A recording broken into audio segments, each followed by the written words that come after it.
Welcome back, Webflow creators.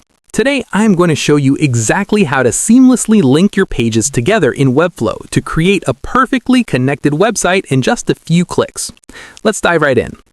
First, open your Webflow designer and select the element you want to turn into a link.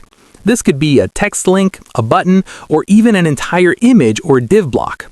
With your element selected, look over to the right side of your screen and open the Element Settings panel, which is the small gear icon.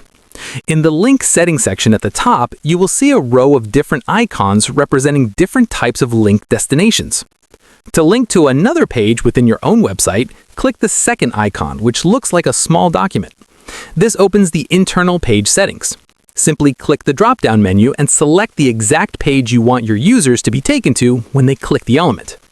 If you want to direct them to a specific section on that destination page, you can use the Page Section drop-down right below it to choose an exact anchor point. If you need to link out to a completely different website instead, click the first icon, which looks like a chain link. Paste the full target URL directly into the text field. A quick design best practice here is to check the box underneath that says Open in New Tab, ensuring your visitors do not completely leave your actual website when they click away. You can also use the other icons in this exact same panel to easily link your button to a downloadable file, an email address, or even a phone number.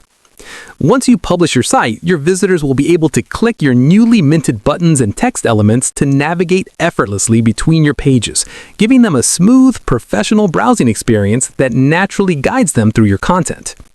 If this quick linking guide helped you connect your project, hit that like button and subscribe for more bite-sized Webflow tutorials. Drop a comment below letting me know what element you want to master next, and I will see you in the next video.